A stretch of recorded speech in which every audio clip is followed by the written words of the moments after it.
Hey, what's going on, fam? So, today's video, I just want to do a real quick, tongue tied there for a little bit, a real quick commentary on, real quick commentary on a phrase I commonly hear in rebuttal to my channel, because obviously, if you haven't realized, my channel's a lot going to be about reparations and ADOS, which ADOS is about reparations. That movement is about reparations, and with the election coming up obviously in 2020, I'm probably going to be talking about the issue a lot on my channel between now and the election. So because of the fact that I'm going to be talking about it a lot, I want to go ahead and knock something out the park real quick. I want to debunk a talking point that I hear. I want to kill it right now so that it will stop being repeated as much. I know it won't totally stop being repeated because the supply of trolls on the internet are endless, but it'll be at least rebuffed to a good degree. So if anyone has any intellectual honesty, they'll listen to this video and know not to make this comment on my videos any longer, or to me any longer, period. So as you can see, the title of the video is going to be called "White People Ain't Never Gonna Give Us Reparations." And the reason why I want to title it that way with that kind of lingo is because it's slave talk. Now, most black people obviously don't talk like that today, but that kind of mentality is slave talk. And you might as well be talking that way when you say this phrase. And this video was inspired by a particular comment on my last video, my Marion Williamson video, which you should go check out if you haven't seen. But uh, this dude came on my video, some dude named Gert, or female named Gert, I don't know, uh, who came on my video talking about we don't have the power to get reparations because white people dictate it, basically. And it's not just because of this person's comment, even though this recent comment is the most recent one to inspire me to make this video. Other people have said it to me. I did a debate. It may or may not still be on the internet. I don't know if he took it down, especially with the way I was killing it in that um, debate session. But there's a dude, a Pan Africanist named Omawale Africa, who said the same thing when we had a live YouTube debate. Um, he was saying the same thing, and it wasn't really it wasn't a one-on-one debate. There was a bunch of us in there, so it was like a group debate.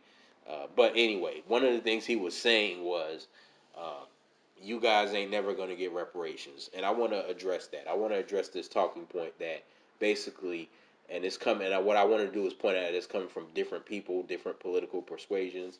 Omwale Africa is a Pan Africanist. This dude is a, I don't know what he is, or this female in my comment section, I don't know what he or she is. She could be a liberal, an ADOS, one of these ADOS that support um, Marion Williamson, Black First, whatever, a Republican, I don't know, right? But it's a common refrain I hear from anti-reparations people, no matter what their political persuasion, anti-reparations black people, is that you shouldn't fight for reparations because you're not going to get it anyway. White people are never going to give that to you, so give it up, which has been a talking point for a long time from both white people, but mostly black people, uh, that we're never going to get reparations from the white government or white people, period, right?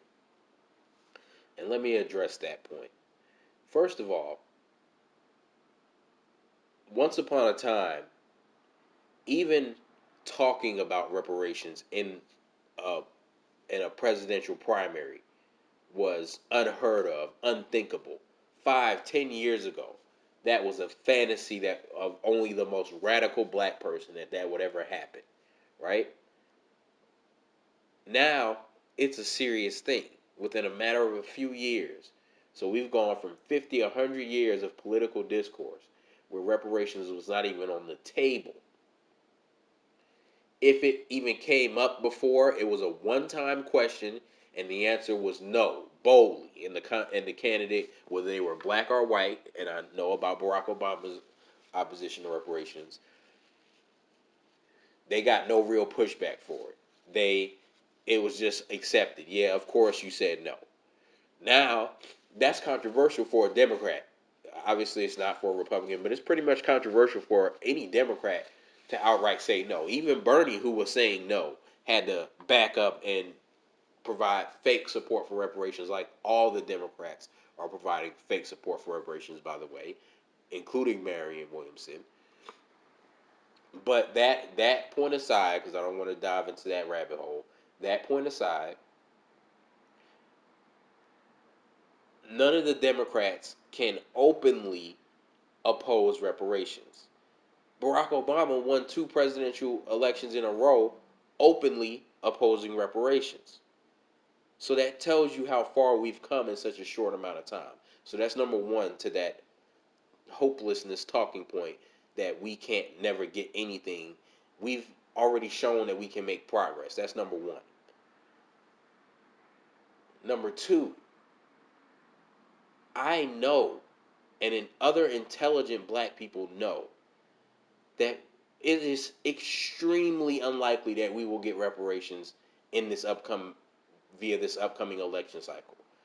I know that it is extremely unlikely that I will ever see reparations in my lifetime, meaning that I will most likely die and I will never see the government issue reparations, at least not true reparations. They might issue trick bag reparations, which is what I'm trying to warn against with those Marianne Williamson videos, by the way.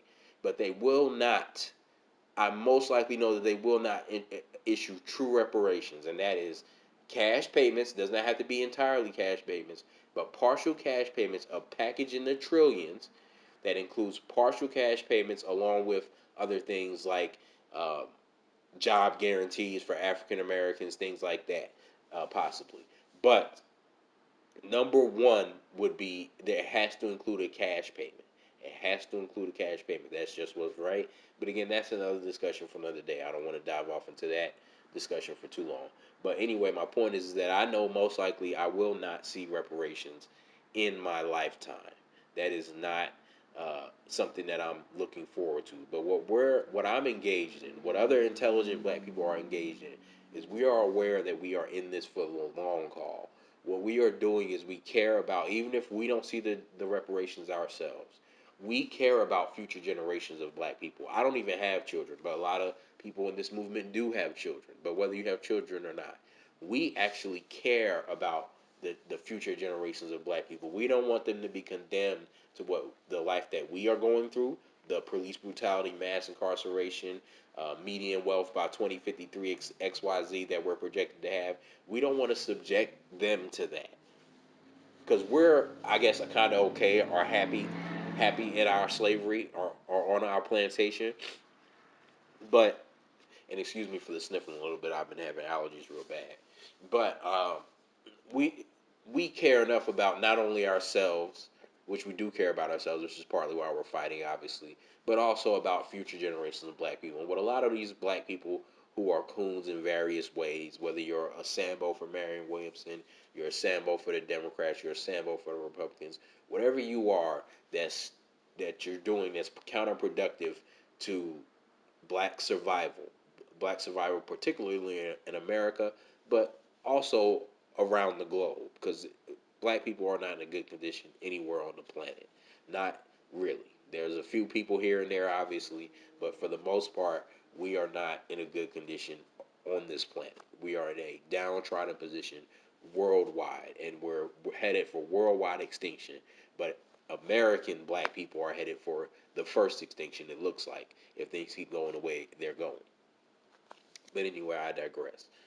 Uh, and let me not digress yet. So that's part of the reason why I go so hard on Sambos and traders and these kind of people, because what you're doing when you have a white mommy syndrome, when you can't let go of the Democrats, when you can't let go of the Republicans, when you can't start thinking for yourself, you're condemning future black children to be a next Tamir Rice, to be the next crack baby, to be whatever it is, the various ways of degradation or subjugation that white supremacy puts us under, whether it's economic, and that's why I say crack baby that puts people in a position where they're on drugs and they're dysfunctional and they're having crack babies and these things. So whatever it is, you're condemning future black children to that because you don't have the courage to make a stand that will put an eventual, it's not going to put an immediate stop to it, but an eventual stop to white supremacy. So that even if your children have to suffer through white supremacy, maybe your grandchildren or your great grandchildren won't have to. That's the thing that we have to think about. That enough of us don't think about. So I'm saying it to say we're in this for the long haul. We are not here for an instant gratification. That's for simple-minded people like you who come to us talking this. White people ain't never gonna give us reparations. White people ain't this, that, and the other, right? That is for you, the weak-minded coward. If you're black, if you're a white person, a white supremacist, obviously you don't want us to have the courage to fight for our reparations because you want us to lay down and die. But if you're a black person, you are a coward. You're a punk. Or you're just a tool for white supremacy, probably a willing tool for white supremacy. Well, whatever you are, you're not a good person. At least not when it comes to the welfare of people of your own race. You're not a good person at all. Uh, so don't come to me talking about, oh, you ain't gonna get reparations. It's pointless. I know that, fool. I would rejoice. It would be a miracle if we got true reparations in 2020. And yeah, we would probably brag a little bit because we worked a miracle. Basically, we got reparations in 4 years. But I know 99.99999 that that's not gonna happen, and it's probably not gonna happen in 2024 or 2028 or 2032 or 2036 or 2040. All right, I'm not that stupid. Only you are to even say that to me.